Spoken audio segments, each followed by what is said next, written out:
Petrucci. Mr. Petrucci. Here. Mr. Stovall. Here.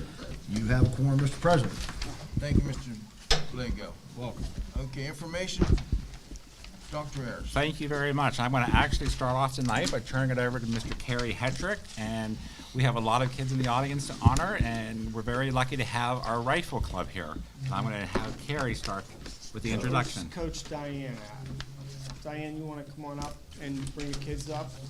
So I'm going to take a minute, and then I'm going to turn it over to Coach Diana, but I want to congratulate our Warriors rifle team. First, they were the WPL runner-up, and then they went on to become the PA State Prone Team champions, state champions this past year.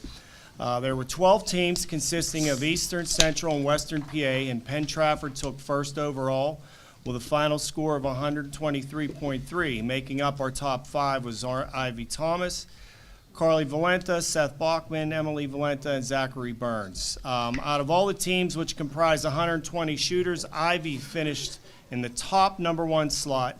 Following her was Carly in 4th and Seth in 5th, Emily in 11th, and Zachary Burns in 16th. Tonight, I have the pleasure of bringing Diana. Diana is, now remember, Rifle's a club here. Diana, for the last, how many years have you been with me now? 8 years that we've had this. She does this all on her own time, basically, and works with, I'm going to tell you, we have close to 30 kids. We've had more in the last few years. Our numbers are through the roof, and it's thanks to Diana and all the hard work that she puts in here. And I want to introduce Diane to say a few words on behalf of the team. But go ahead, Diane. Thank you. It's an honor to be here in front of you guys tonight. It's an even bigger honor for me to get to stand with these kids. They've worked tremendously hard, and like Mr. Hester said, we've been a club team for 8 years now, and every year these kids get better and better. And in 2020, we took a first place section championship for the first time. After that, we moved on to Whitfields, where we took 3rd place, and we advanced into states, where we had taken a 6th place position. Since that time in 2021, we had also advanced into the Whitfield team matches. Now, unfortunately, we didn't advance to states that year because we took the 5th place position. In 2022, we had 2 of our individuals who shot in the top positions at Whitfields, and we also advanced to states for those individuals as well. And this year, not only did we tie for first place in our section, but we advanced to Whitfields, where we took 2nd place, and then moved on to states, where we then, of course, took 1st place. And these kids have worked tremendously hard. Every year, they are doing more and more and more, and I could not be prouder to be coaching them and have them representing the school.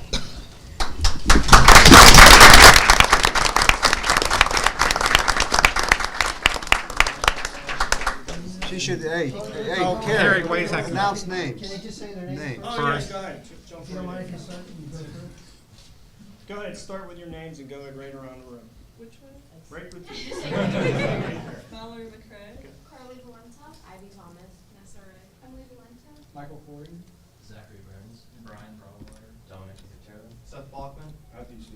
And of course, Diana. I do have a question, Kerry. How many of you are going on to college next? How many seniors do we have? And how many are you continuing with competitive rifle? Like I'm kind of deciding on that? A couple people? And I've I known can in the speak past, go ahead. On that for just one moment. The problem with these kids being able to do this sport in college is because most colleges will only look at you if you are a 3-position shooter, meaning that you are shooting prone, standing, and kneeling.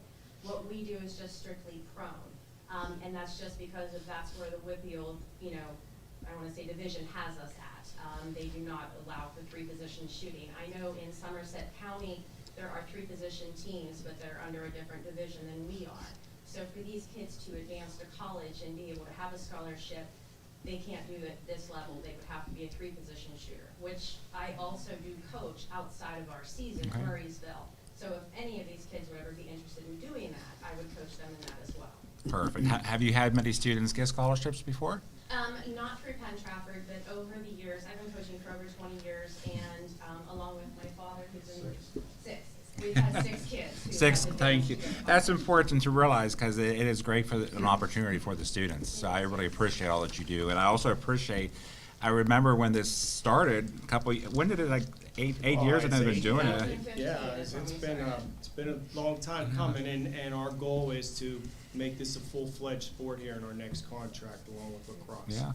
I think almost everyone here, but maybe one or two board members actually approved it when it started, so, and this is awesome, and this is great to really see. Phenomenal. Yeah. Yeah, what range do you use? Where do you guys, where do you shoot? We shoot out at Murrayville Rifle Club, that's where I've always coached, and they were generous enough to allow me to have the team come there. That's how we got started, actually. We used the equipment that was part of the clubs, and over the years, through grants I put in through the NRA Foundation, we've been able to acquire more equipment so that, you know, it belongs to the Penn Trafford School. Students that are graduating, what are you doing after graduation?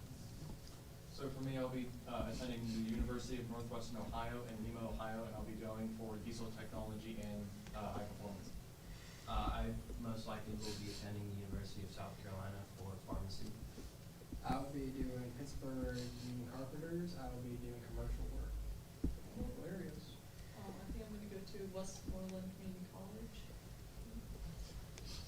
You could, What type of guns is it 22s? Yes, it's 22 small rifles. Everybody have their own Oh, gun, oh. or is it provided for them? Well, that's another thing that we do. As far as our sport goes, it doesn't cost these kids to do anything. So our club and us as coaches, we provide them with absolutely everything. That's why I put in for grants. So they are supplied with their rifles, their jackets, their slings, their ammo, their targets, everything. So all they have to do is just come and we take care of it. are they open sites? They are, yes. That's good. That's very good. How Yes. far are the shots? We are shooting at 50 feet, so just so you're aware, whenever we get to the state level, we are competing on a much harder target. It's actually the same target that they compete on in the Olympics. So these kids are actually aiming at what would be the pinhead. And there's so many points for every spot you hit in the target. You get so many, that's how it goes. Correct. Each target, there are 10 bulls per target, so in general, the target is worth 100 points with 10 X's, which Carly Valenta actually, when we shot in our Whippeal match, she was the only student out of all 80 competitors for the team matches to fire a perfect score that day with 110 X's. When we went into states, the scoring system is done a little differently. It's done through the Orion system, which is scored on a decimal system. So what is a normal point to us may elevate to a little bit of additional depending on how it's graded, I want to say, on the point system. What's the diameter of the target? What would you say the diameter of the bullets that we're firing now are? Well, the 9 ring on the center of the target that they shoot for states is the diameter of a 22 bullet. They're shooting for the head of a pin. Wow. And the reason they use the decimal point is, as coaches, when we're spotting them, all we can tell them is it was a 10. In other words, the dot has to be gone, or it didn't quite, or just barely touch the dot. Therefore, we scored as a 9. When they run it through the machine, depending on how perfect that shot was, it could be a 10.2, a 10.5, it could be a 10.9. You can't get a 10.10 because there is no such thing as a perfect shot according to the Olympics. That is so hard. That's how their score ended up being like 1023.6 out of what should have been 1000 because it was scored on the point system. And Olympics have been won and lost by 0.1. If you move just So one little, what these kids accomplished was just that is incredible. absolutely phenomenal. If you move one little smidgen, you're Yeah. off. I mean, this is smidgen. You breathe wrong. You're off. Yeah, what they have to do in the sport, and I coached my daughter, I've been doing this for 43 years. They've got to learn to concentrate, and I do mean concentrate. They've got to learn to control their emotion. They've got to learn to control their heart rate, and they've got to learn to control their breathing and time all that with releasing a trigger.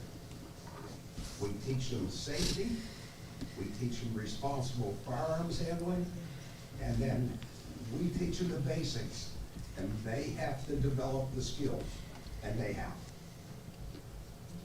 Are they 22 shorts, long, or long rifle, the bullets? It's all 22 long rifle match ammunition. It is a constant velocity just below the speed. That's great. And it's, match ammo's not cheap, $6 a box for 50 and up. You can go all the way to 20-some dollars a box. That's great. Anybody else wish to say anything? We're very proud of you, so thanks for. If you guys could come around, we'll just Yeah. shake your hands as you come around.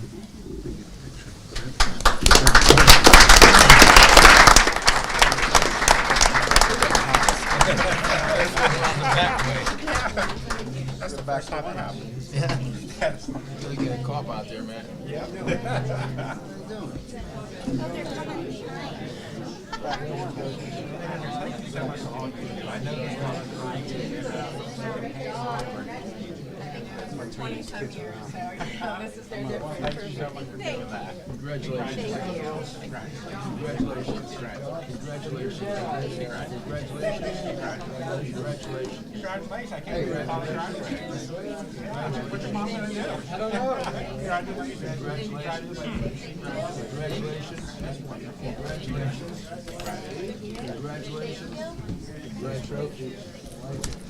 What's next on that? You're more than welcome.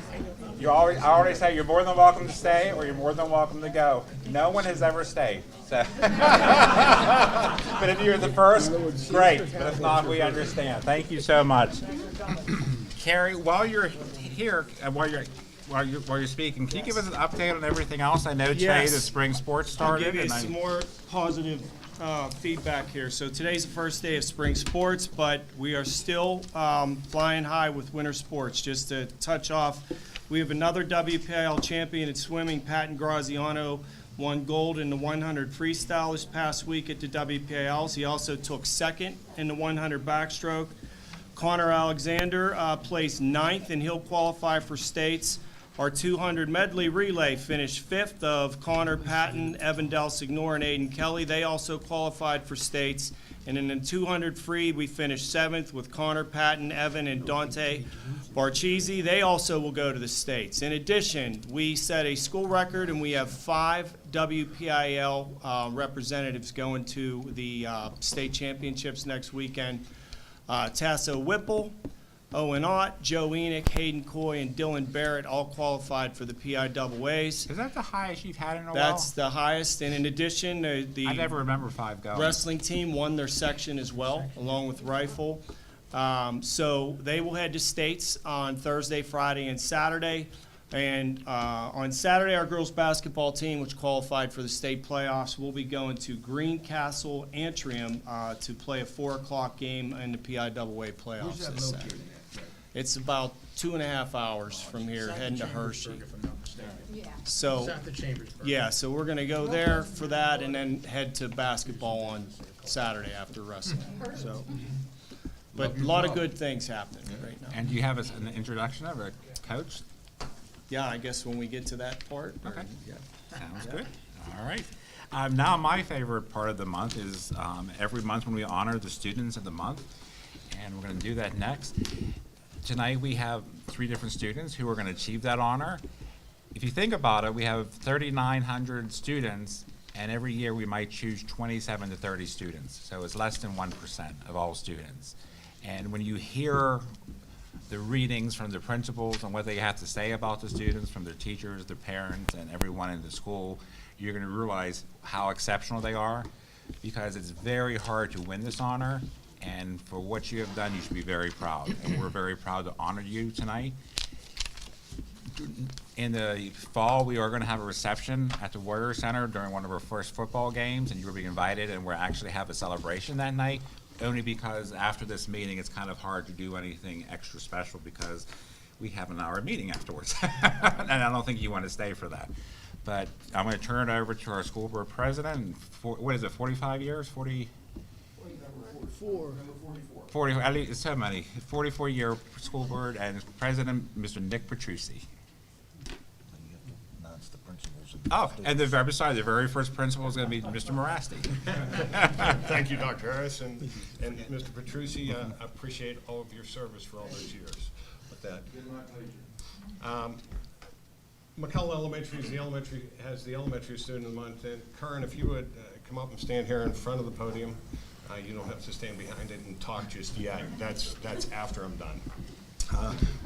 We would like to recognize the elementary student of the month from McCullough, 5th grader Curran Crenshaw. Curran is the son of Catherine and Christopher Crenshaw, and he has a sister Lily who is in 8th grade at Penn Middle. Curran's parents informed me that Curran is very into sports. He participates in both basketball and football. Basketball is at the AAU level, and he plays for the Caveman program. They also told me when he's not in the gym or on the field, he enjoys being outside with his friends, as well as spending time with his family. Mrs. Crenshaw also mentioned that Curran does enjoy writing short stories, which was news to all of us. Curran's teachers stated that he exemplifies all the qualities that we think of when choosing a student of the month. Curran is a model student that works hard on a daily basis. He consistently puts forth his best effort and takes pride in all of his work. He is very polite, caring, and respectful young man. Curran works well with others and always shows kindness and mutual respect for all of those as well. When I had the chance to talk to Curran, he stated his favorite subject in school is social studies because he enjoys learning about history in the past. He also enjoys school because it gives him time to be with his friends. When he's not in school, he mentioned he enjoys being outside with those friends and playing sports, which we both know are basketball and football. When I had the chance to talk to Lily, she stated he was a great brother. However, she wanted us to know that when Curran is not at football or basketball, he has an obsession with KFC. We'll just leave it with that. We'll discuss the KFC tomorrow. Curran's positive attitude, kindness, and dedication to do his best are sure to make him a success in whatever he undertakes. And we're proud to have Curran as our 5th grade student at McCullough, and it's our pleasure and privilege to select him as the student of the month for the elementary. Congratulations, Curran.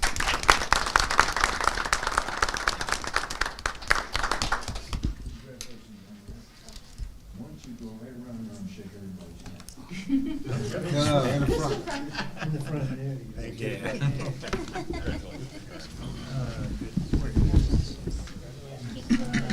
What position do you like to play? What's that, football, what do you like? Running back. Congratulations.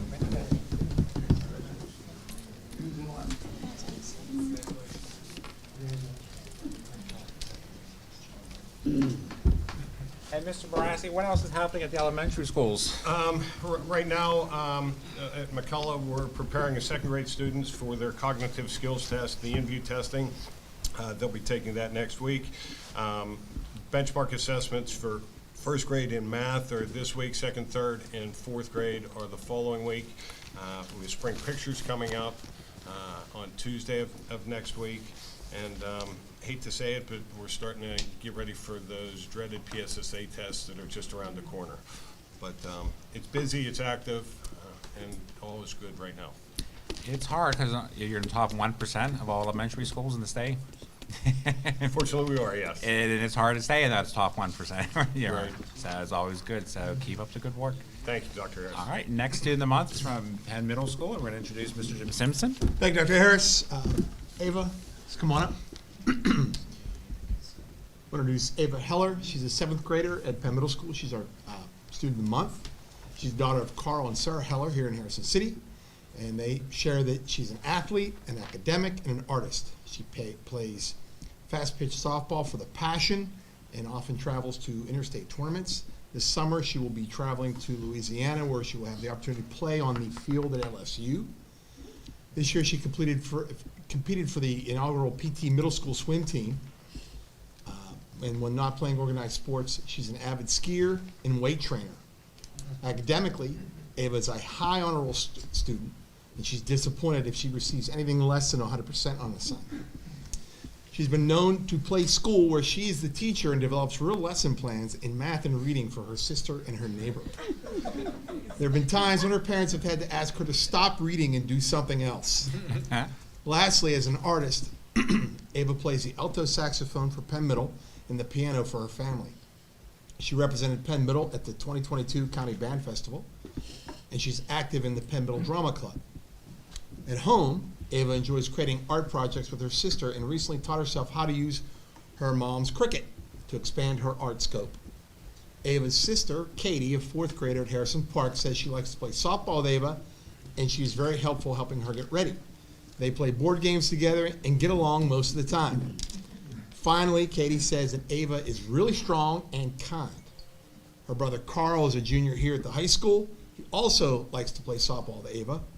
He says she cares like a 40-year-old. I don't know what that means. I think that's good. He also enjoys their ping pong tournaments and national treasure viewing sessions. Finally, he says Ava is smart, hardworking, and 100% on all the time. Speaking with Ava's teachers, she's a remarkable student. She goes above and beyond to help her fellow students. She's always prepared with a smile on her face and receptive to all ideas that we have to share. Ava is a joy to have in class and very deserving of Student of the Month. Her hard work and dedication in the classroom is a great example to her classmates. She consistently performs at the top of her class and takes responsibility for her own learning that is beyond her years. I've been very impressed with her active participation in the classroom and general positive attitude when facing challenges. This recognition is well deserved, and Penn Middle is lucky to have her. Let me say, once in a while, we as principals, when we're short teachers, we have to go in and cover classes. And I was covering an art class, and Ava was in there. And we have some of our life skills students who are disabled and mainstream into that class. And I really didn't need to be there. Ms. Heller was taking over the class and had those students doing whatever they need to do. And we're lucky to have her, and I'm very honored to have her at Penn Middle School as the March Student of the Month. Congratulations.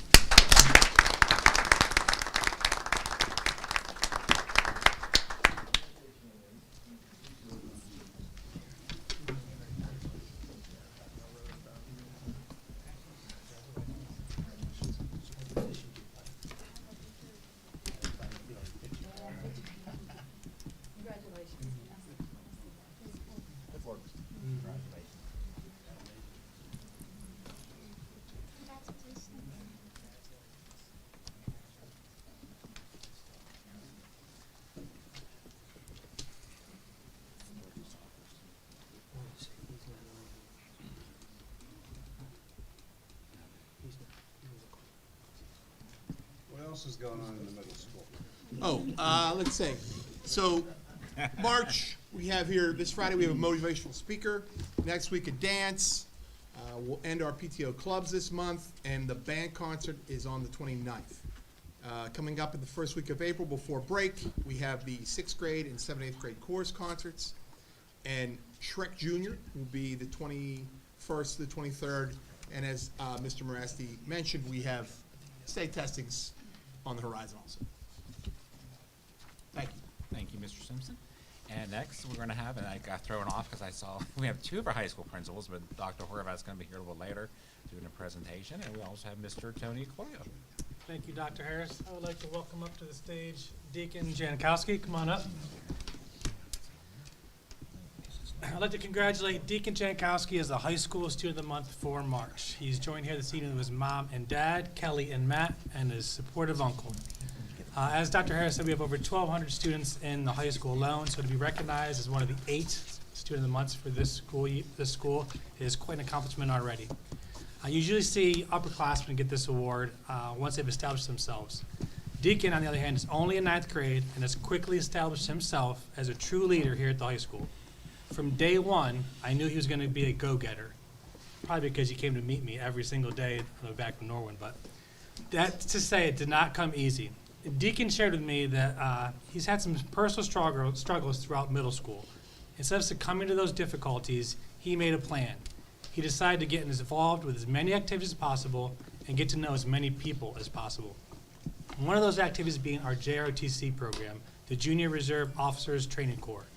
He is one of our first students to take JROTC as a freshman, and as you know, we partner with Norwin with this JROTC program. So kids come to school before it's light out, before most kids come to school. They take a bus to Norwin, participate in those classes, come back to the high school, take courses here, and then when they get a chance to, for those activities after school, they try to make it back to Norwin. That doesn't quite work for us all the time, and the transportation needs and just the busiest schedule. So Deacon came down to see me one day and said, listen, we need to have some more opportunities here at Penn Trafford because we don't have time to get to Norwin. Came down, met with me the first week of school, scheduled some meetings, and started to promote the program. With a little financial help, we were able to purchase the needed equipment so the PT students could meet here and train after school. From the purchasing of uniform parts, hats, gloves, flags, rifles, everything a color guard would need to practice their drill and participate in special events. You may have even seen Deacon on the football field presenting the colors during our national anthem before one of our football games this past fall. And hopefully we get to do a lot more of those in the near future. Deacon went ahead and took it a step further to reach out to one of our substitute teachers who was a past JROTC instructor at Norwin, who now lives in Penn Trafford, has always lived in Penn Trafford. Before you knew it, Deacon had secured us a volunteer for meetings after school activities. And a special thank you to retired Chief Conley, who works with our students on occasion to give them those opportunities. But it was Deacon who kind of brought him in on it. Deacon has been the backbone of developing opportunities for his fellow classmates, and they should be grateful. In addition to JRTC, he's part of the Warriors for Christ and Active Minds. He also just received from Ms. Henny's biology class the most improved student. We were very proud of his accomplishments both inside and outside of the classroom. Deacon plans on using JRTC as a stepping stone and hopefully get to his dream school, something like Texas Tech. He ultimately would love to work as a commissioned officer in the Army, which I have no doubt you can achieve, Deacon. Being the motivated person he is, he even has a backup plan. If that doesn't work out, he'd like to follow the tech career of working with the power lines. Deacon, regardless of the path you take, I have no doubt you will be successful. You are one of the most driven, passionate, mature freshmen I've ever met. You lead by example and are a true model for the rest of the student body on what it takes to be a true warrior. I look forward to the next 3 years with you of doing great things here at the high school. So congratulations to you.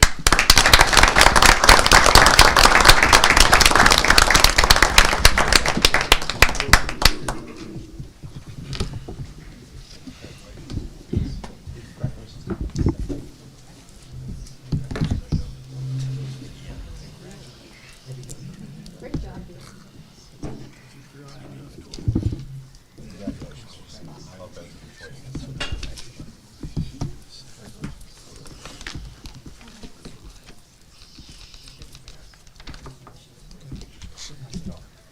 And prior to hearing about the high school, we're going to stop and take a picture for the newspaper of our students the month, and then you're going to have the opportunity to go.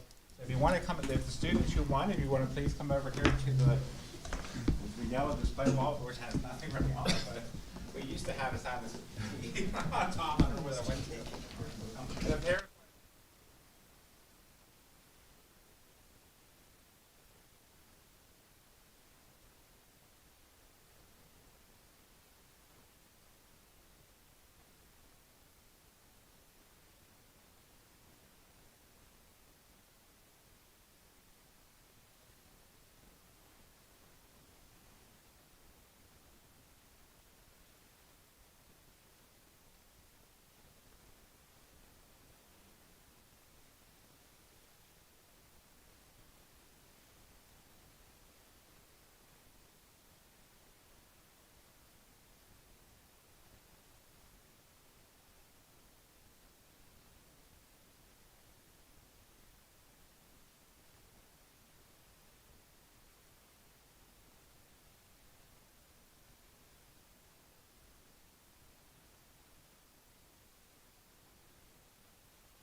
Have a nice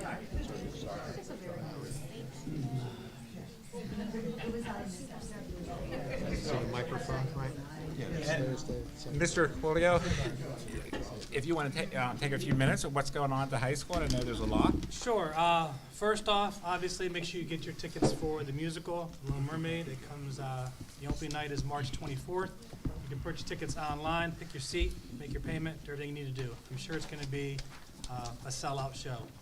I'd like to congratulate the indoor percussion on their recent first place, the earning of first place in Indianapolis this last weekend, so great job to the indoor percussion, the Winter Guard.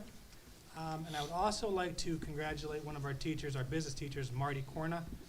She helped our school earn the College Board's AP Computer Science Female Diversity Award, kind of helping the narrow that gender gap. When I started here just almost 10 years ago, I think one of her classes had 25 kids and there was one female in that class, and over the years, she's now up to, I think, 3 sections if you include the new AP course, 60-some kids, and almost 40% of those are female. So she's really done a good job of boosting that and closing that gap. So kudos to Marty. She's done a great job. Fantastic. And it was so impressive to hear it going. Tony, sorry. Yeah, well, I have a degree in computer science. And this was kind of disturbing, depressing, whatever you want to call it. When I graduated, there was a certain percentage, very low percentage of women in computer science. And I saw a survey within the last 5 years or so, that percentage has not changed. Yeah. It's still very low compared to So it's very difficult to recruit. She's done a great job with that class, so that's a good feel. appreciate that. It is. I love it. All right, thank you, Mr. Koya. And we're going to also turn over, before we turn over to Dr. Horvath, we have some exciting news, and this was happened on February 10th. We found out that Lisa Popovich was chosen as a recipient of the School Nurse Excellence Award for the Southwest region of Pennsylvania for 2023. Her peers have nominated her for her outstanding service to the students and the staff of the school she serves. The award entitles Lisa to be eligible for the prestigious National Association of School Nurses 2024 Pennsylvania School Nurse of the Year Award, and she will be recognized at the annual award ceremony on Saturday, April 1st in Hershey, Pennsylvania. Lisa is amazing. Lisa is well loved. Lisa is everywhere. Lisa, when you see her, she would always be smiling, and everything she does from her heart. She is a gift to all of us, and I could not ask for a better person to represent the school district that would receive this honor than Lisa Popovich. So congratulations, Lisa.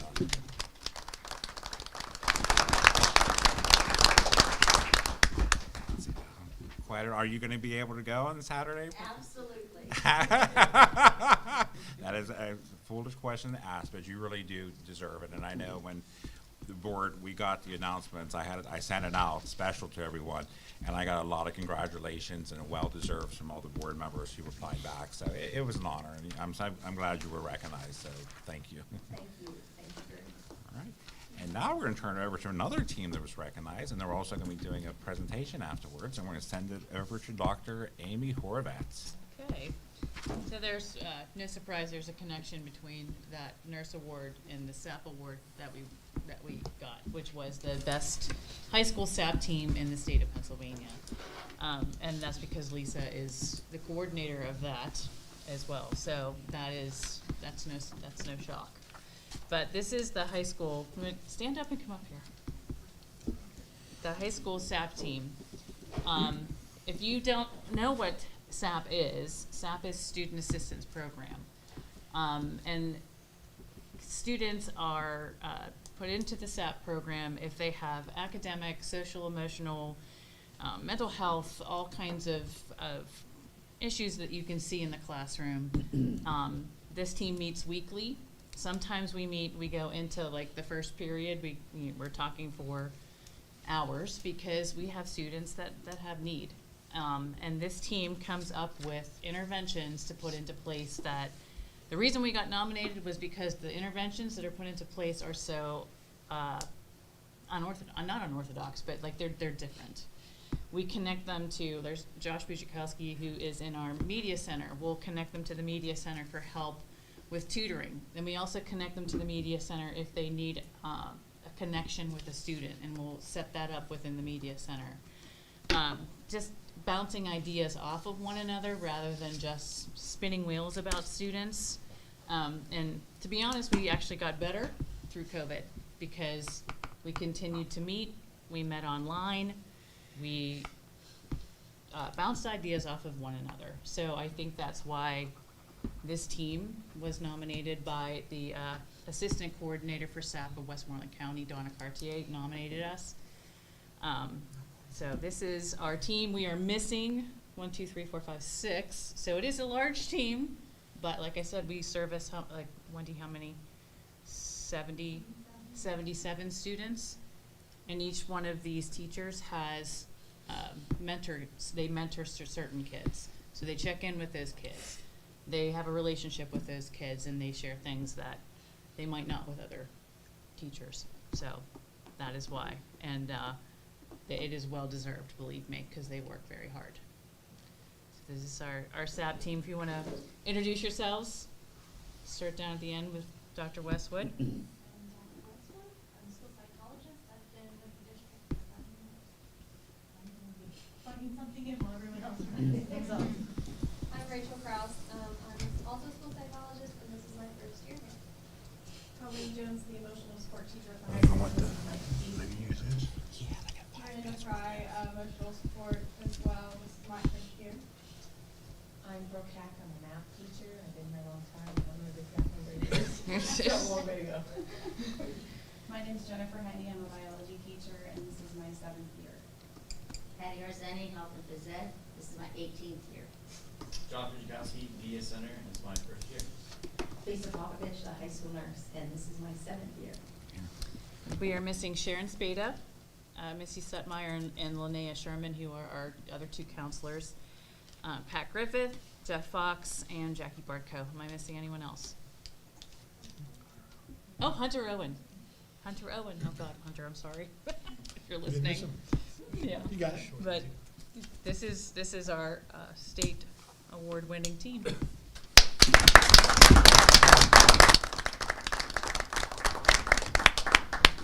We thank you for all the time you put, because I know this is above and beyond the time commitment for your regular day, so I do appreciate it because it really benefits. You have 77 students, and there's no way they would get that extra help if you didn't actually step up and help those students.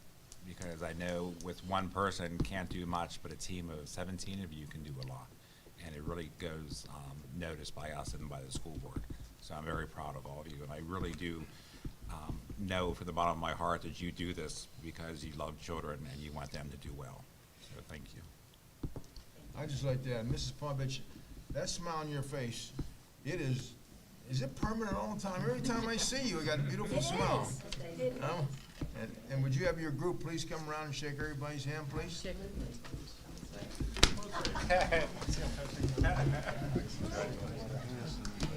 Hey, congratulations. Thank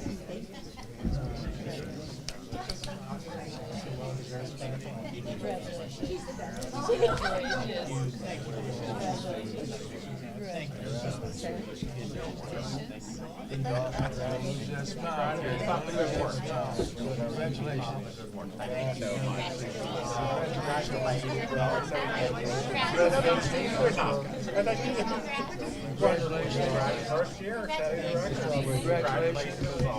Congratulations. Great first year, great start. Congratulations. How's your daughter doing? Congratulations.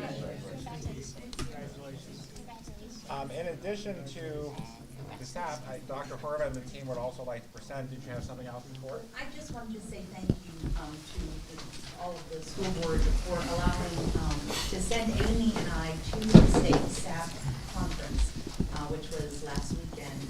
We left when the award ceremony was on Sunday, and we were there Monday and Tuesday for conferences, and it was wonderful. We gained so much information and heard so many things, and it really opened my eyes to see the difference in our SAP team and other SAP teams. We had people coming up to us for 3 days saying they wanted information. Why did we do this? What did we do? The forms we use. How do you do this? And like Amy said, so many things. We think outside the box. And it really is a tribute to our teachers and how they really look at each kid. So many people, and when they heard how we did it online, it opened their eyes to that. Because I said, you know, when we had SAP team, we were all together, there was a lot of chit chat, small conversation going on. And it was hard to coordinate the meetings and to post something, but with us being online, I put all the information on the screen that everybody gets to see that they don't have access to during the school day. So them being able to see that and then everybody contributing, it's just wonderful. And we opened a lot of eyes to a new way of doing things. So we wouldn't have been able to do that had we not been given the opportunity to go to the conference. So thank you very much for sending us. Lisa, how does it work that you guys get picked? Did you guys have to submit some information to them first, and then you went out and presented it, and then they voted? How does that work?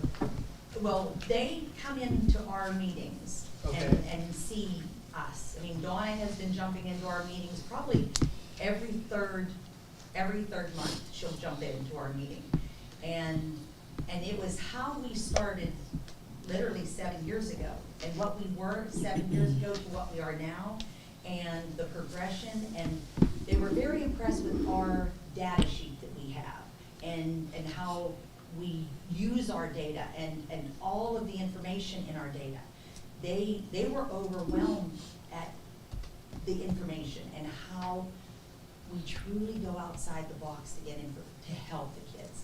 So then they asked us for stuff. When they said they wanted to nominate us, they asked us for information. So Amy and I put together a lot of information, provided it to them, and then we didn't hear anything for a while, and then they came back. And Amy got an email saying they had selected us, so that was the process. Congratulations on all the effort. Thank you. It's a truly, truly a team effort. Everyone, they were wonderful, wonderful group. Thank you. Thank you. You would, Mr. Petrucci, we may have to move because we're doing a presentation right behind us. Yeah, I'm sorry, I should have. Just chairs to the side.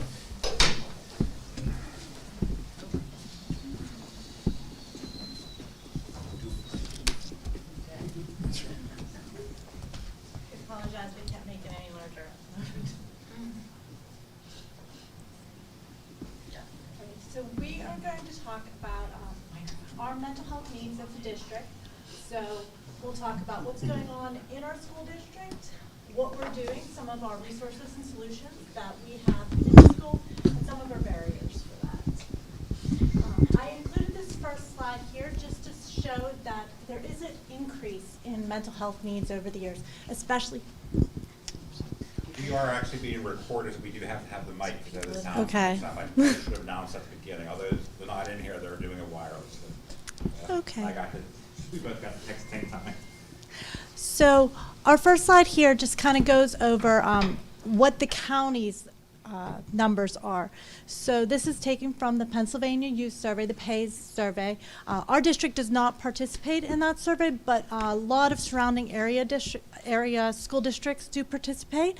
And it's just to show that increase that we've seen basically since COVID, since 2019, in our needs in mental health in a lot of different areas and across grade levels. You see, I know it's really small, I apologize for that, but you see it starts at 6th grade, then goes to 12th grade, then the next chunk starts at 6th grade and goes to 12th grade, but we can hit that there. So I just wanted to say that this is something that we're seeing across the county, across the district, across Pennsylvania, not just in our district where we're seeing these increases. So this is just an overview of what we're going to go over, and go ahead. And we're going to break it down to talk about the high school first, and then I'll talk about the middle school and the elementary schools. So at the high school, to kind of look at what our climate is, we did complete a climate survey back in December, and I think I've provided that information, so this is going to kind of be a repeat of information for the board here, but we just wanted to briefly touch upon that. It was a voluntary survey that the students completed, about 58%, sorry, I can't read it from here, so I'm trying to remember the number. 58% of our student body at the high school did participate in the survey. So that's an important aspect to think about, because We do have some students that we didn't reach, so we don't know their percentage of where they would fall on this, but you can go ahead and switch that.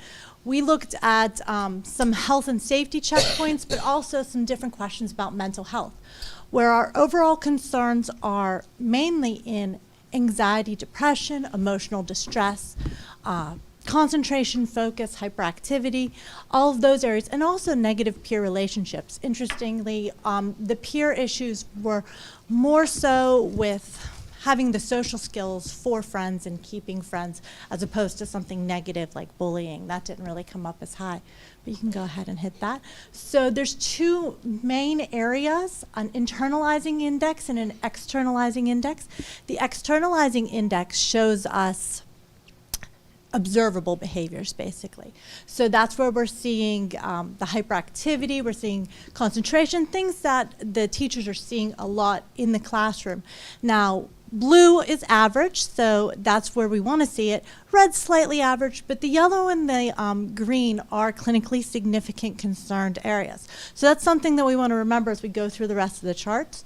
Internalizing index, the next one here, is the part where our district is showing we need the most services. So look how large that slice is compared to our internalizing index. And just in general, 24% of our students are in the clinical significant range. That shows that they need some sort of intervention, that they're not able to cope on their own without us stepping in and assisting in different things such as anxiety, emotional regulation, dealing with stress, a lot of different things. So we also broke it down by category here. And again, anything in the yellow and the green is concerning. Conduct problems wasn't so much an issue at PT. We're doing well on that. The principals handle it and do a great job with that.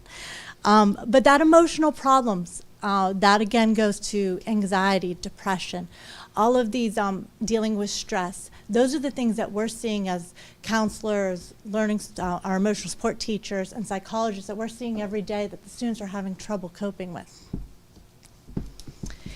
And also peer problems. And like I said, with peer problems, a lot of it is just like the social interaction aspect of it. Keeping friends, making friends, and having those friendship skills. And concentration I talked about. So then comparing our data to how the Westmoreland County PACE survey did. Now the PACE survey only does 10th and 12th grade, then they do the lower grades as well. But we are, I will say, if you look at the first question there, and there's only certain questions that paired up, but that first question there says, do I feel safe in school? I will say that our students do feel safe in school. If you look at our percentages, they are very low. So it's not high being they wouldn't feel safe in school. So that is great to see. But we are across the county there with some higher levels of depression. If you look at that first one for 10th grade, in the 30s there, and then that bottom one for 12th grade also in the 20% of clinically significant areas of depression. And then I broke it down further by grade, and we see no difference across grades. So again, yellow and green are bad, and you could just scan through from 9th to 10th to 11th to 12th. There's different concerns across the board in those emotional regulation areas. And then I'm like, Okay, so the interesting data that we see too is that not only do the counselors see mental health issues, we talk about the SAP team who we try to work through these issues in our meetings as well. But if you look at this is as we took this data in February, during the month of February. The guidance office has a few different areas. A chill area, they have, and they sign in when they get there. So that's why we know why the kids were there. So if you look at those numbers, for mental health reasons, there were 18% of those visits were mental health. Other reasons to see the counselor is 50, which is what you would expect for a school counselor. A school counselor is to be talking about what classes you're taking, things like that. But 18% of their day is a mental health issue. The nurse's office, Lisa figured out what percentage of mental health comes to the nurse's office. And that was, do you want to just tell us what percentage it is that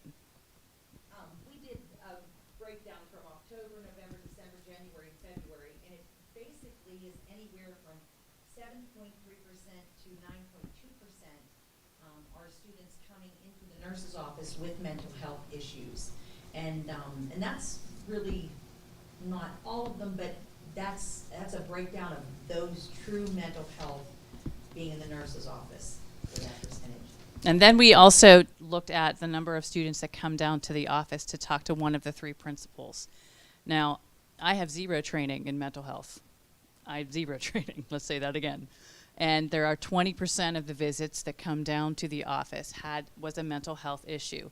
So if you add all this together and you see that we also have the addition of the InnerSight people that come in here. There's 3 counselors that come in to help us. So with those 3 counselors that come in to help, just on a side note, that is from the funds from COVID that we're paying for that. And that's not going to be here next year. So that's a whole lot of mental health without 3 people after that. So I just wanted to point that out.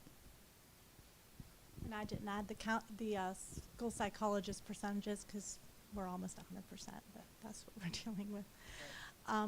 The next part here, we go into suicide assessments that have been completed at the high school. Again, I'll go over elementary and middle next. So you see the differences between the years. That real tall one in the middle there, that's for 2019. So since COVID, we had a jump, and I don't know why, but our year is cut off at the very end. So that's this year right now. Well, we did 4 last week. Yeah. That's yeah. 14. So it was at 10. Even though it's cut off, you can't really see it. But we just did 4, and this was from the beginning of February. So we're already at 14, and we still have 2 months of school to go.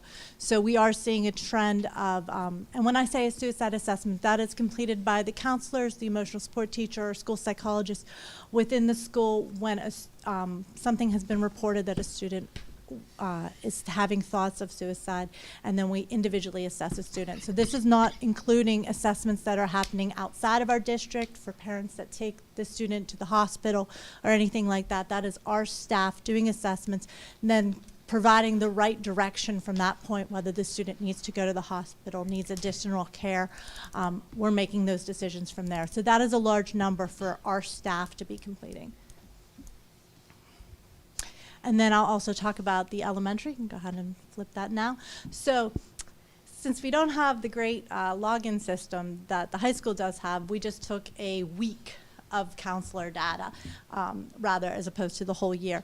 So in a snapshot of a week, I asked the counselors, and that was the week of February 13th, I asked the counselors to record all one-on-one time that they spent with the student for an emotional concern. Now, mind you, one of my counselors spent the whole day in the classroom doing career lessons. So that whole day they couldn't count everything, even though they were with the students the whole day. But they were career lessons, and then scheduling and all the other things the counselors handle. These numbers are purely when there's an additional emotional concern in that week, how they saw it. And you see the difference between the schools. Some schools are a lot higher. I do have 2 of the schools, Harrison Park and Sunrise, are combined because our counselor is shared across those 2 schools. There's a counselor shared across other schools, but we were able to break down their numbers.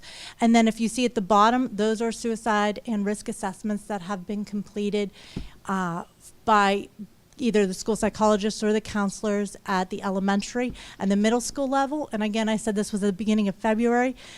2 more middle school ones can be added to that list, one at Penn Middle, one at Trafford Middle over these past months. So that 5 is higher. Can I ask you a question on that data? Mm-hmm. Did it alarm you that number for Harrison Park and Sunrise is so much higher than the other Yes, schools? and that also includes her intern for being able to see more students too, that she has that higher. Yes, and it is, it is a definite difference between the schools. What we would want to see is what the middle schools have up there. Those numbers is what we want to see in this, on this chart, not the lower numbers, like around the teen numbers. In February, and there's normally like an uptick of things, but this is more than we've seen in the past. Even through the early COVID years, now we're seeing an uptick afterwards. So yeah, they're now trying to deal with all of the aftermath of it. As you see, even suicide and risk assessments completed at the elementary level too. We are at 9 so far this school year for our K-5 students. Yeah, and this is just showing across the years, breakdown by schools, so you could see the difference between the schools. And as I said, we have additional ones for that last column would be higher with certain schools. But there are certain schools that have more. Penn Middle obviously has more students than Trafford Middle, so there's a few more there. And then, so what are we doing about all of this? So we see that the concern is here. We'll go over some of the different interventions that our district is doing.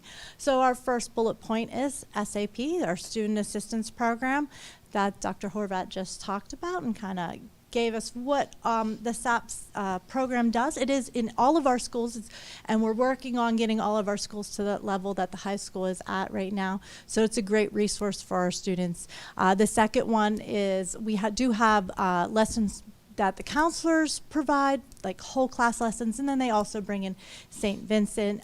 They also bring in the Blackburn Center, so they do grade level lessons on different mental health issues.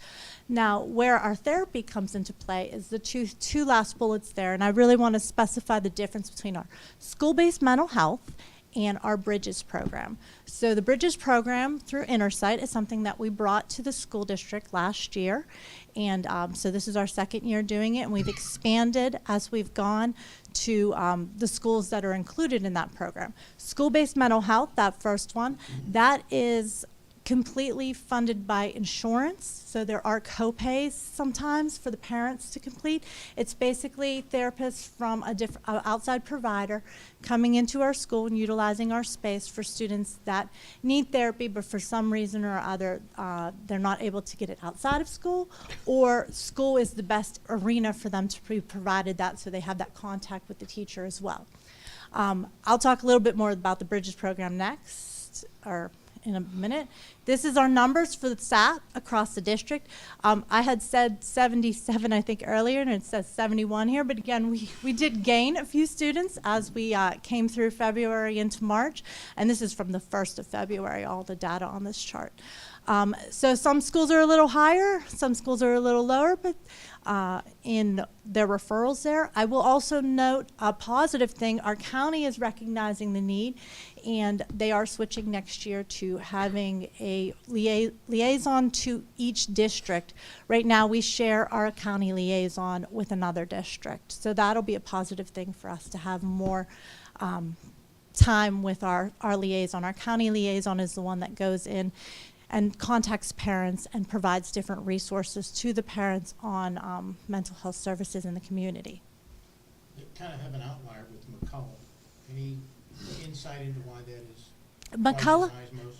McCullough generally continues to keep their students on SAP from the prior years. So there are students that aren't really exited as much, which is why I think that became that high. Is that pretty accurate? And as I spoke about school-based mental health therapy before, so we do have 2 providers that are approved by the county. We had a bid. We haven't had a bid in a long time. I think it was probably 9 years ago when I brought school-based mental health here when we did the bid. So that was FBR at that time, and then we found that FBR wasn't meeting our needs because they still had times where they couldn't take any more therapists, or any more clients. So we had to add a second one, and that's when we added Intersight. So they are, I just put the high school number below. I didn't break down all the elementary ones, but overall we have about 38 and 39 at the beginning of February that are provided with school-based mental health therapy. And then that comes to our next program. The Bridges program is different than school-based mental health because it is no cost to our parents. The district covers the entire cost, and the thought of it is that it's a bridge between the school and mental health, so that therapist is able to have more communications with the school. They're able to show us and tell us different things that may not have been able to do with the school-based mental health. They can participate in our SAP SAP programs, which is something, our goal for next year, that our Bridges therapists would sit in our SAP programs. They can participate in student IEP meetings. They can participate in the different things on their perspective of what's going on with the student that they have been working with. Just to add a little bit with that is it is important when students have a therapist that if they give them strategies to use and something to use to cope, that we do have a connection into school so we can look for those things in school. It's very, very important that we carry that over because that's why they're working on those things, so they can utilize them in a school setting. So it is very important that we have that bridge. And this is, again, what we brought in with the COVID funds. And then this just kind of breaks down some of the things that the Bridges program is doing with us. So along with individual sessions, they do at the high school, and then I'll talk about the middle school and elementary. But at the high school, they do have some packaged intervention, or I shouldn't say packaged. They do have specific topics for groups. So they're working on social skills, they're working on anxiety group, there's an art therapy group, there's a resiliency group where they're working on building that self-esteem and building all the skills that those students need to be successful in academics, be successful in life, and recognize their self-worth. So those are some of the topics of the groups that we have going on right now, and you can see it with the bullets. Those are when the sessions began, when they ended, and how many different students that have been cycled into the groups and worked with some other students. Groups are great because one therapist can hit a lot of different kids at that one time, as opposed to the individual therapy. It does help with scheduling. And when we did the survey that Dr. Westwood went through, then we could focus those surveys on, or the groups on some of the things that we saw in the surveys. So it made sense to. Yeah, that was our connection. That's the reason we did the survey, is so we can figure out what areas of need we needed for the group therapy. Because we didn't have all those groups last year. We did not. Yeah, we had just individual. And then at the middle school, currently at the middle school we don't have any groups going on, but at both Trafford and Penn, they are doing the individual therapy and they're doing different check-ins. We'd like to bump that up to even more and add into group. We have group therapies happening at both Harrison Park and Sunrise right now. Those were just added November, December of this year. So as like our Bridge program is growing, we were able to reach out and have more support in the different schools.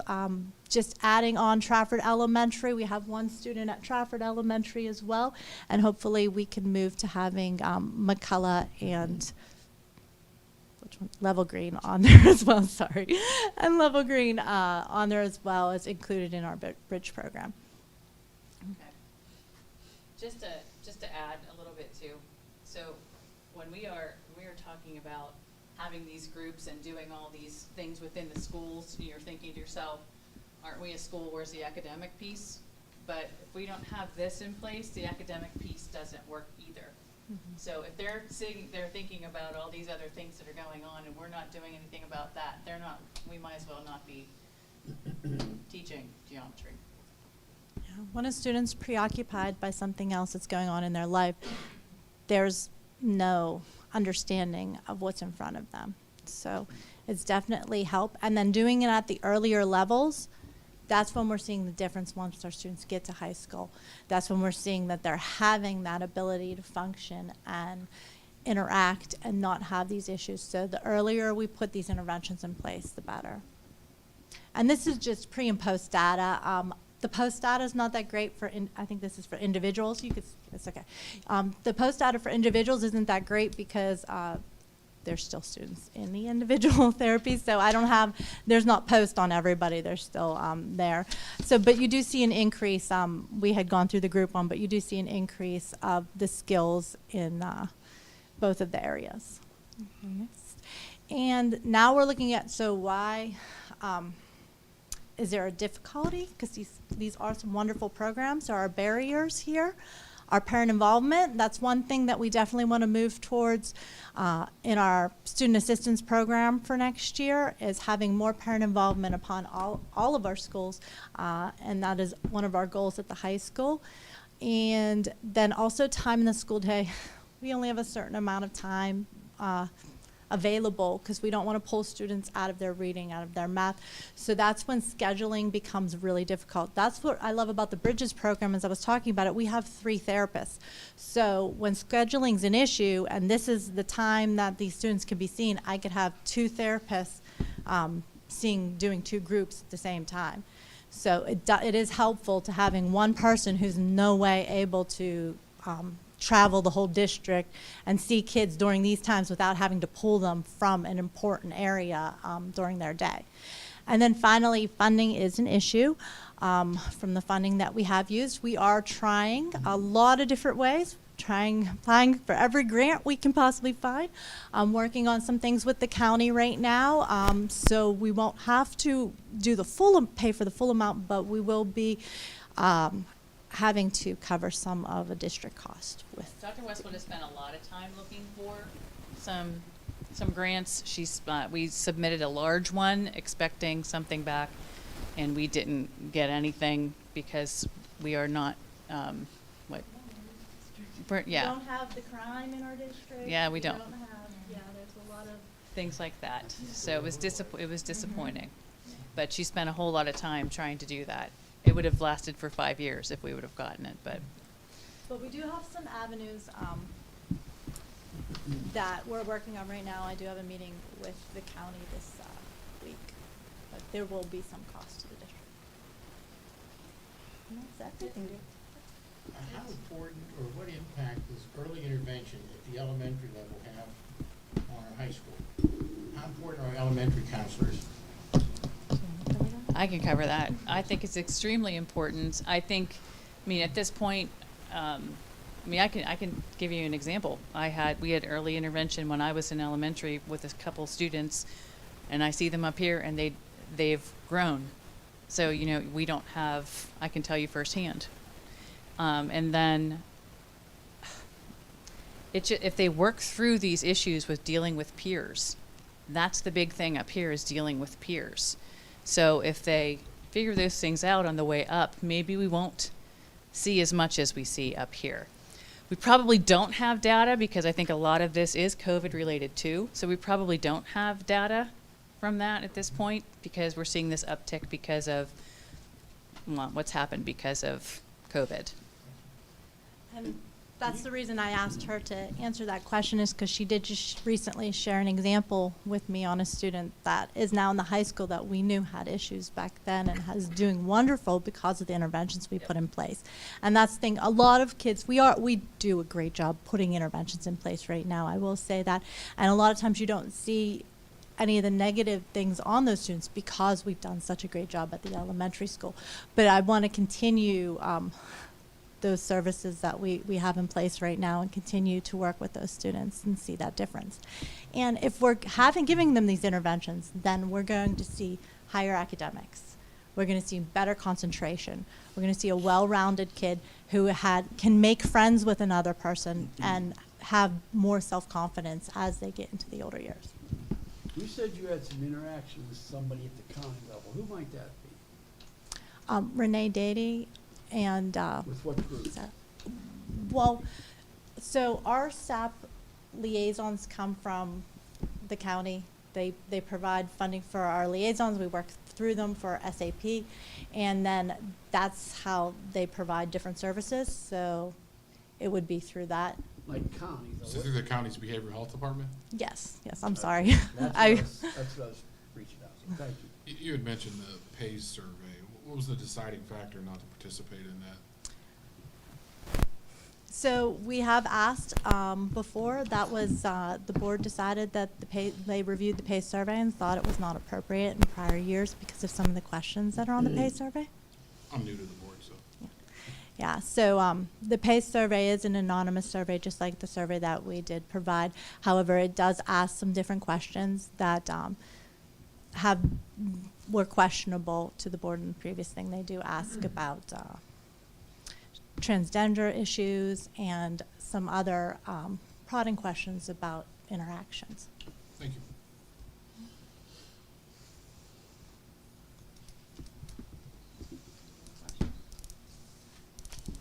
Since this was so small to read, can it be forwarded to Dr. Harris? Oh, yeah, and he- sent to the board?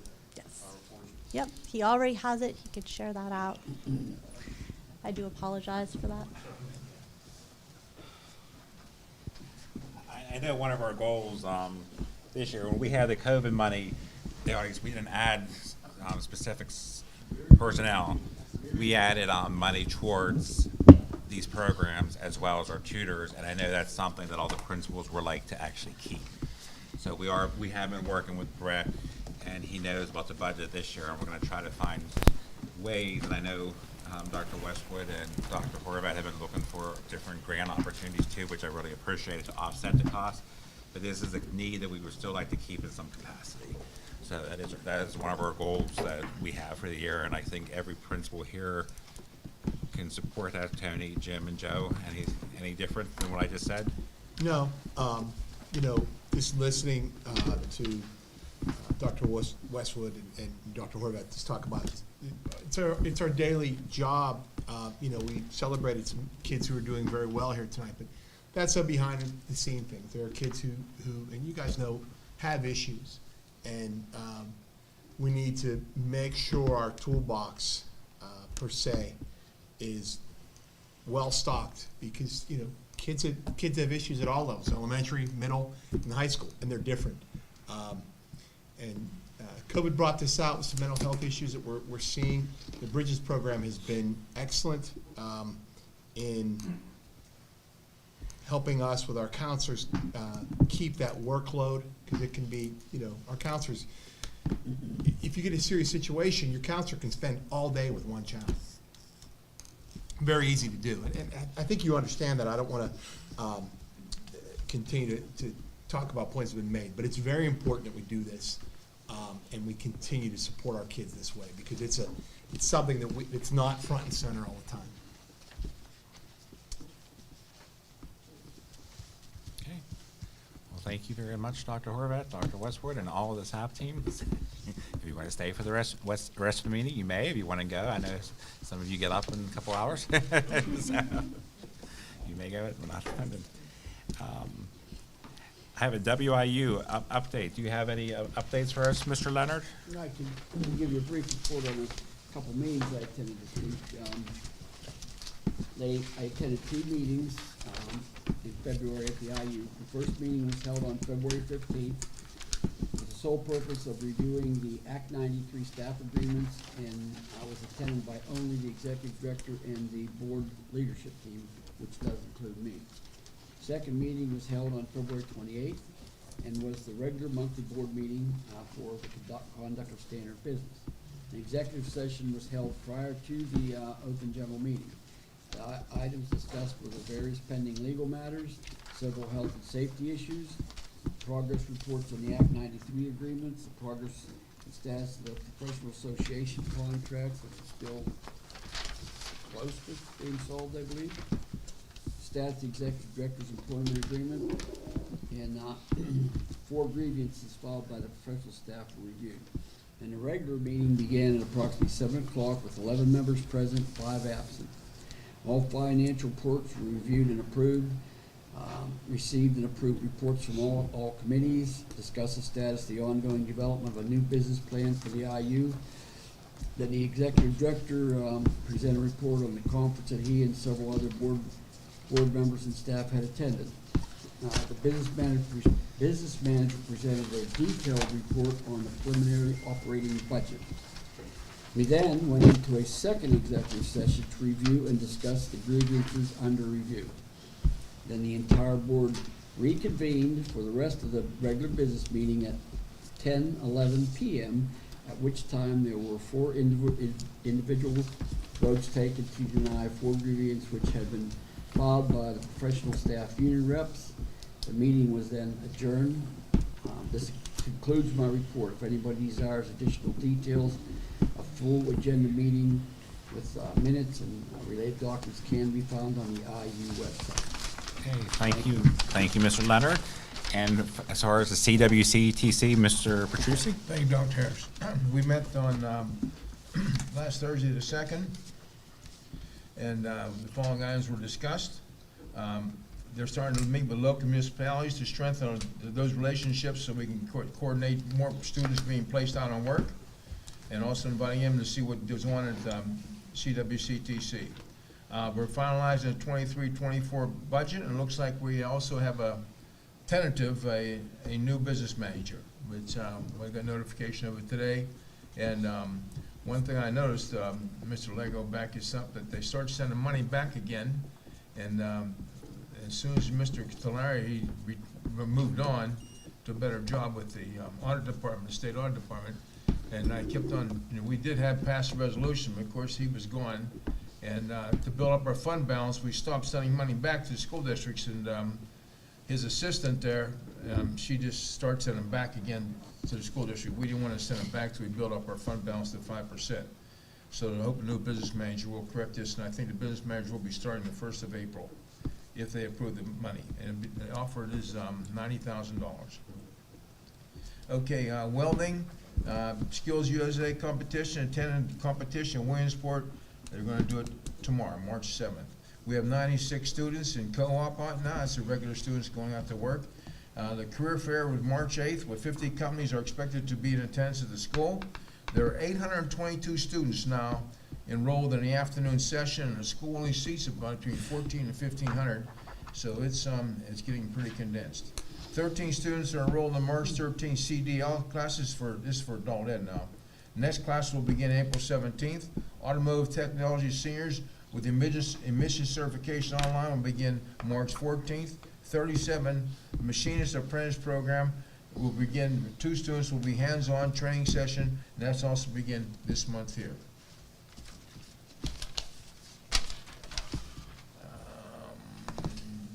Following important days for March 8th, the spring, that's Wednesday, the spring career fair, which all the outside 50 companies are coming in. National Honor Society, which will begin May 1st at 12 p.m. And the senior recognition ceremony for graduation will be May 15th, that's right, 2023. Let me see, anything else? Before I get to Mr., okay, I'll now go to Mr. Leonard's Goody report. Okay, kids continue.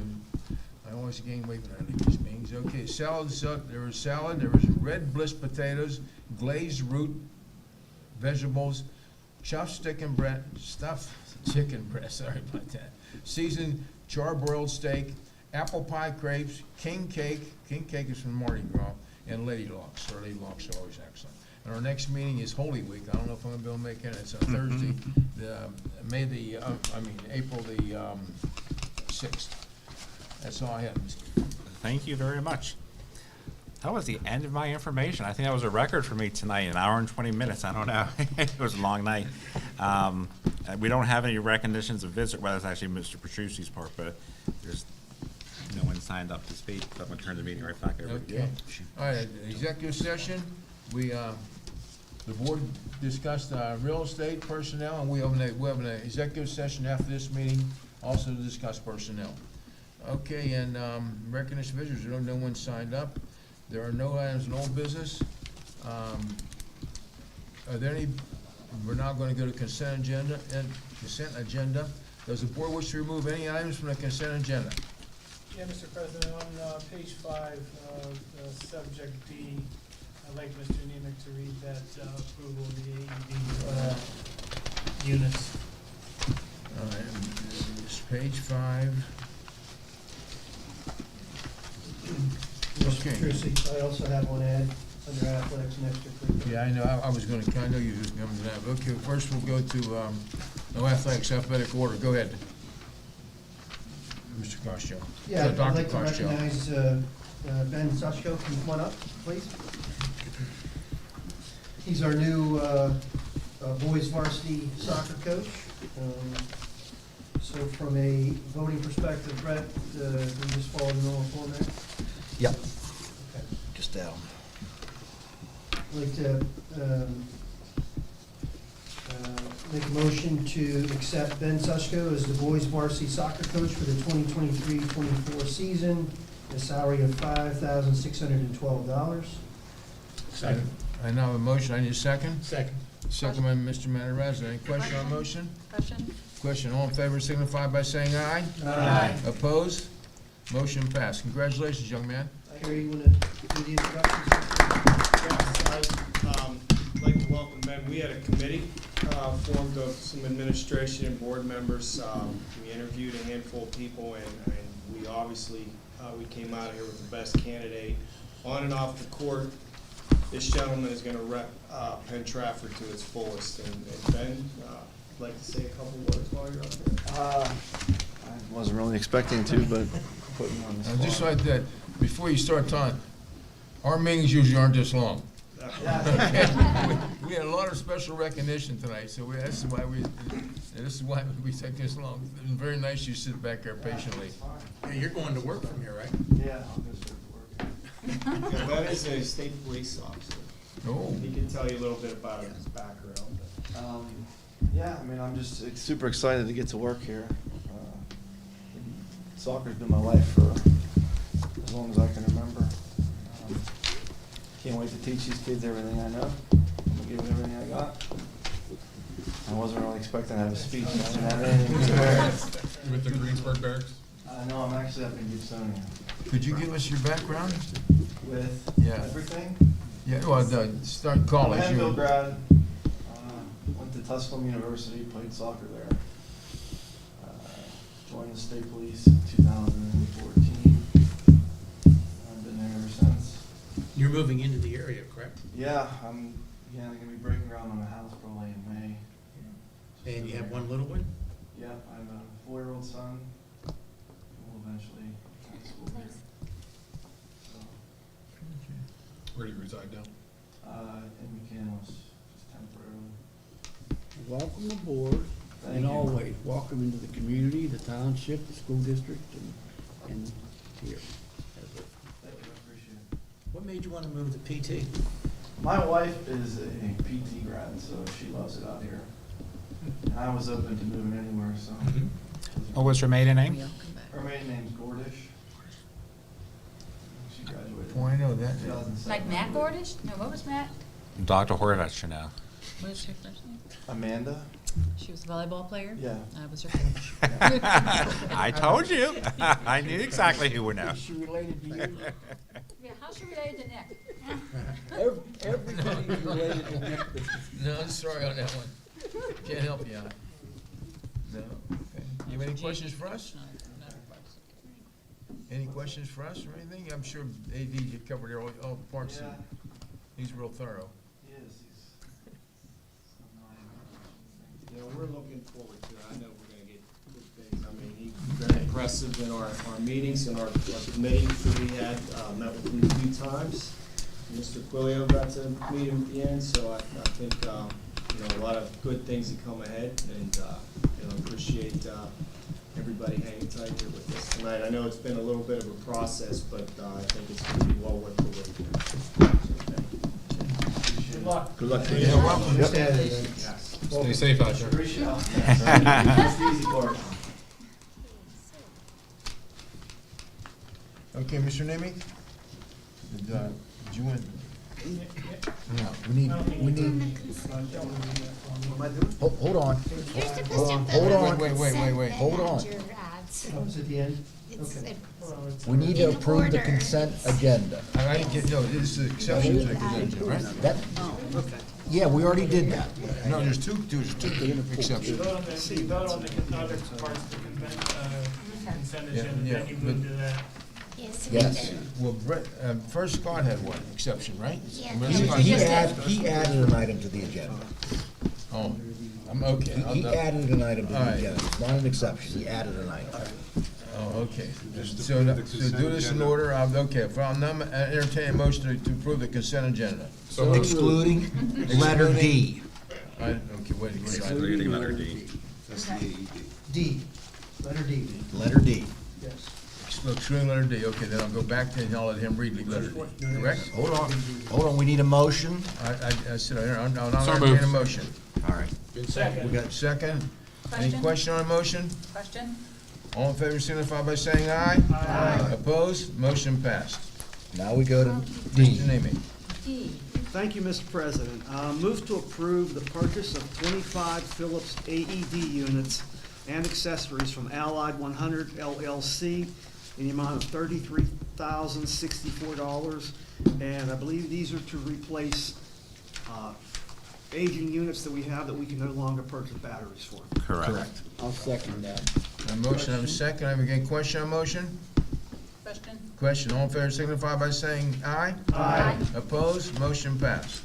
I actually want to thank Lisa Popovich for putting the order. I want to thank you all so much. I mean, we, as Mr. Lago knows, we really researched this, tried to find the best, and I'm really excited about a purchase like this for the district. This is something that will really help us throughout the district and also our teachers, our staff. So thank you very much for this purchase. Thank you. I do have a question now. We say we're buying 25. How many do we have now? We have 23 right now. So we're up more and replacing all that exist. Correct, because we actually have a total of 9 that are expired. I mean, we have no more time on them, and we are adding another AED down in the elementary portion of Trafford, and we're adding an AED in the maintenance department. Those are where we're adding the AEDs, and we're replacing the ones throughout the district. So. And you're also selling the old ones back for $275 Yes, apiece? $275. We made a deal with them. They will buy the AEDs that we can no longer use. They will buy them all back for $275 apiece. So I thought after the research, the deal was really good, so I'm grateful. Thank you very much. Well, thank you. Thank you. Great. Thank you. Please continue. Thank you. Okay, Personnel Director, Mr. Kuchasik. Thank you, Mr. President. Move to employ the following personnel. New employment is contingent upon receipt of all necessary documentation. That will include clearances Act 34, Act 151, Act 114 from the Commonwealth of Pennsylvania within 30 days. Melissa Jones, a job coach, van driver at PT High School. Malia Butts, a PCA at Level Green Elementary School. And Colton Lonero, a super sub at Penn Trafford High School. I now have a motion. I need a second on motion. Second. Any question on motion? Question. All in favor signify by saying aye. Aye. Opposed? Motion passed. Continue, Mr. Kuchasik. Move to accept the following retirement resignations. Andrew Rosardi, teacher at PT High School. Christy Rosardi, teacher at Penn Trafford High School. Carla Gioloretto, teacher at Penn Trafford High School. Francis Hollis, PC at Trafford Elementary. And Jean Rush, a job coach at Penn Trafford High School. Second. Question. I have a second on the question. All in favor signify by saying aye. Aye. Opposed? Motion passed. I just want to jump in. We actually had, in addition to those 5, we had Chris Chesky, who did hers earlier in January, as well as Martin Olszewski, who did his in actually February. Between the 7 different retirements we have listed, they've spent 177 years in total at Penn Trafford. I would like to thank them all for their service. I know Mr. and Mrs. Rosardi both came in, I believe it was this last Friday, and they both actually submitted their retirements together as husband and wife, so that was kind of nice that they get to do that. Carla actually submitted hers as well. It says she did teach at Penn Trafford High School, but currently she's teaching at Penn Middle School, Sunrise, and McCullough, so she will be missed. And of course, Francis and Jeannie. They were one of our original PCAs. Jeannie has been as a PCA for 19 years, and now she's currently a job coach. So she was here before I was, as well as Francis actually had longer. She was actually 22 years in the district as a PCA. So that is dedication, because as you remember, for years, and this is something all the school board members fought for, is we raised their pay the last contract, and we wanted that.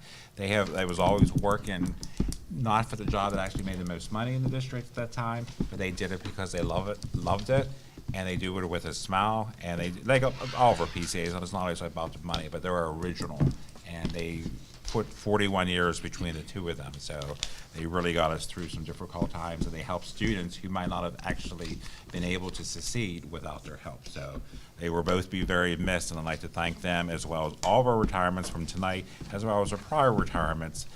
I wish them all well. So thank you for all they do in the school. That's all I have, Mr. President. Thank you, Mr. Kachasik. Okay, solicitor report. Mr. President, I do not have a report. Okay.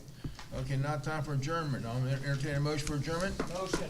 Motion, Mr. Kachasik, second by Mr. Manazzo. All in favor signify by saying aye. Aye. Opposed, motion passed. Good evening. Very